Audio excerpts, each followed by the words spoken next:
the NEET and JEE questions on the dual nature of matter and radiation. So to find out the dual nature of matter and radiation NEET question, so see the first question. In the first question, de Broglie wavelength of an electron accelerated by a voltage 50 volt. So the potential is a stopping potential is a given, that is V is equal to 50 volt, and the charge is given E is equal to 1.6 into 10 to the power of minus 19 coulomb. So the mass of electron is also given and the value of H is also given. So we know that the related formula, the related shortcut formula to find out the de Broglie wavelength when the stopping potential is a given, that is a lambda is equal to 1.227 divided by root of a stopping potential. Here the root of stopping potential, that is a V is equal to 50 volt is given. So substitute the value of a 50 volt in this formula. Then 50, that is a nearly equal to the 49. So root of a 49 is equal to 7. Then 1.227, this value is in the form of a nanometer. So 1.227 divided by 7 is equal to 0.17 nanometer. But the options are given in the form of a angstrom. So convert this value in the angstrom. That is a 0.17. Convert in the form of a angstrom. That is a 0.17 into 10 to the power of minus 1, and nanometer is equal to 10 to the power of minus 9. So this value is equal to 1.7 into 10 to the power of minus 10. So 10 to the power of minus 10, nothing but an angstrom, that is a 1.7 angstrom. So the option C is a correct.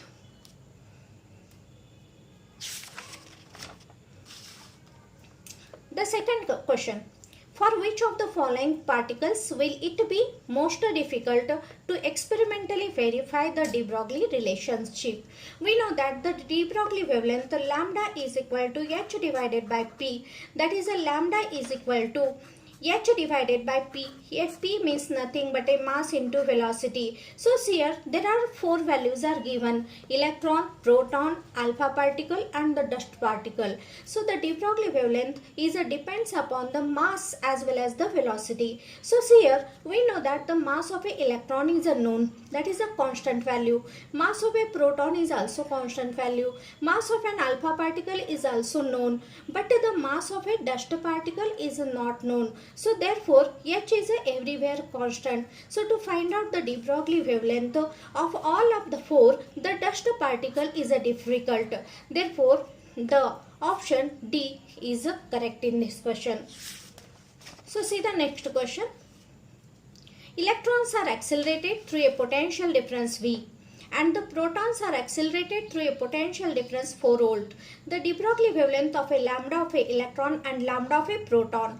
Then we know that the formula, that is a lambda of a electron is equal to H divided by root of 2 into m mass of the electron, charge of the electron and the potential. This is a related formula. So compare the two equations, that is a lambda of a electron and lambda of a proton. That is a lambda of proton is equal to H divided by root of a 2 into mass of a proton, charge of a proton and the potential.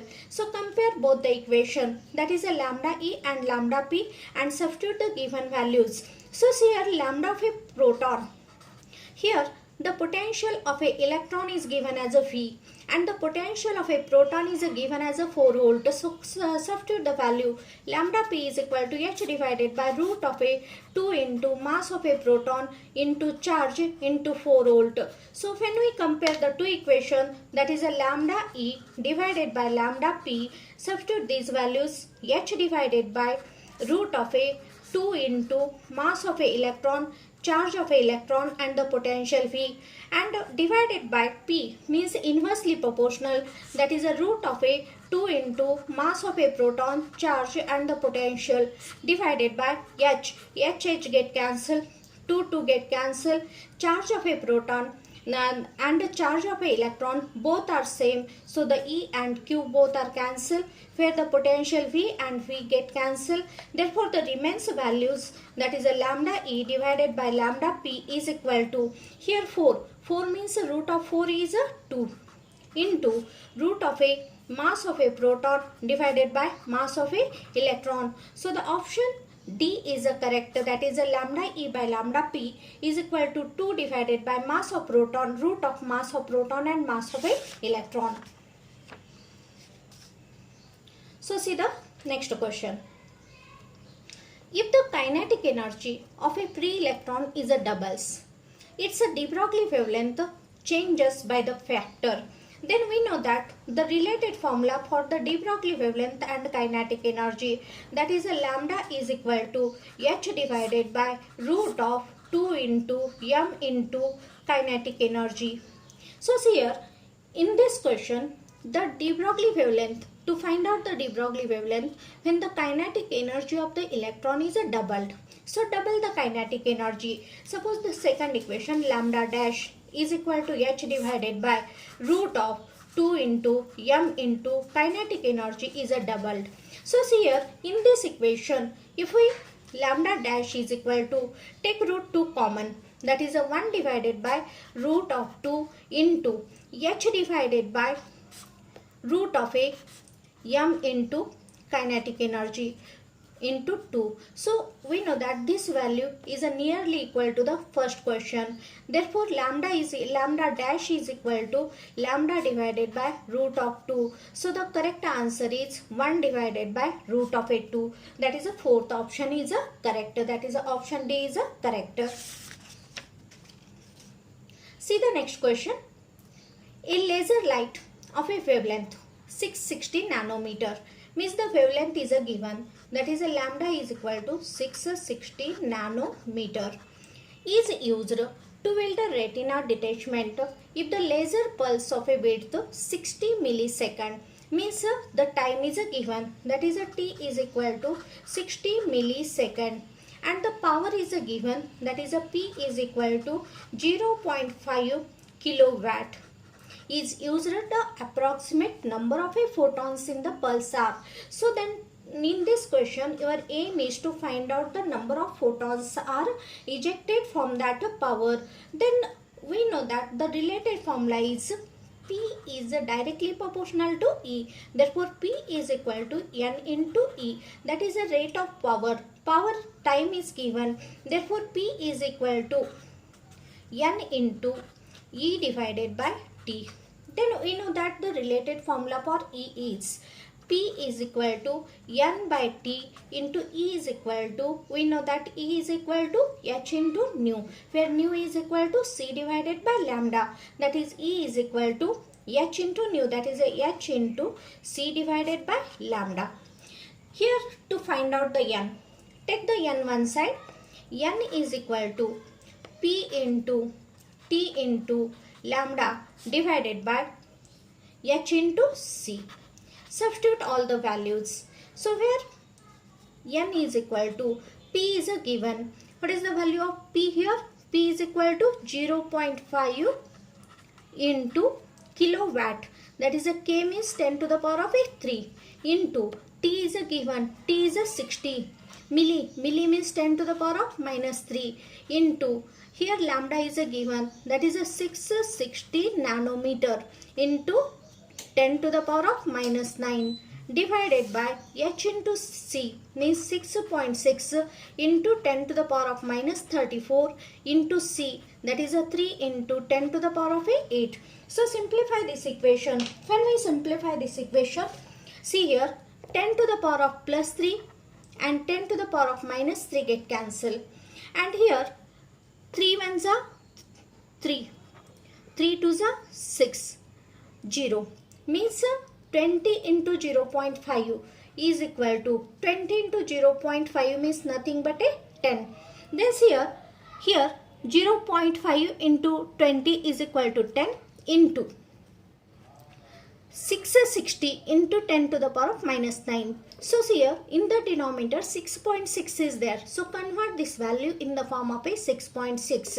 That is a 6.6 into 10 to the power of a -2 into 10 to the power of a -9 divided by 6.6 into 10 to the power of a -34 and +8, means that value is a -26. So here this 6.6 get cancelled, and here 10 to the power of -2 sorry, this is 10 to the power of plus 2, and plus 2 minus 9 means 10 to the power of minus 7. Minus 7 plus 26 means that value is 10 to the power of 19. So here the answer is n is equal to 10 into 10 to the power of 19, means 19 plus 1, that is equal to 10 to the power of 20. So the option is 10 to the power of 20. So A option is correct. So in this type we solve this type of a question. So see the next one. Sixth question. Here a photoelectric surface is illuminated successively by a monochromatic light of a wavelength lambda.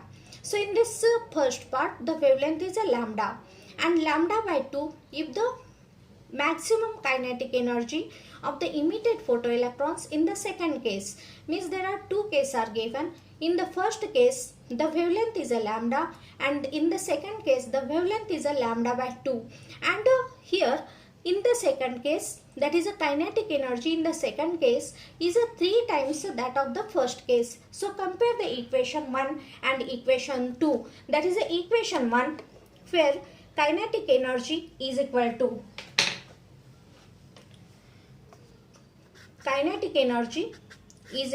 in the first case the wavelength is a lambda by 2 is equal to, in the second case the kinetic energy is a lambda. So when we compare these two equations, that is a kinetic energy is equal to, we know that E is equal to W plus kinetic energy. Therefore kinetic energy is equal to E minus W. So substitute this value. Kinetic energy first is equal to kinetic energy second. For the kinetic energy, the wavelength is lambda by 2. When we compare to the other equation, its kinetic energy is 3 times and its wavelength is a lambda. So we know that kinetic energy is equal to, that is E is equal to hc by lambda, where hc divided by lambda, the wavelength is given by lambda by 2. Lambda divided by 2 minus W is equal to, this is a 3 times in the bracket, kinetic energy is equal to hc divided by wavelength is lambda minus W. So simplify this equation. Here hc lambda by 2 means this becomes 2 into hc divided by lambda minus W is equal to 3 into hc divided by lambda. So simplify this bracket. 3 into hc by lambda, that is a 3 hc by lambda minus 3W. So simplify this equation. Minus 3W minus W, when this come to this side, minus W plus 3W, this is equal to 2W is equal to 3 hc by lambda minus 2 hc divided by lambda. Therefore W is equal to 3 hc by lambda minus 2 hc by lambda is equal to hc by lambda. Therefore W is equal to 3 hc, 2W is equal to 3 minus 2 is equal to 1 hc divided by lambda. Therefore W is equal to hc divided by 2 lambda. So here the answer is W is equal to hc divided by 2 lambda. Therefore the option A is correct.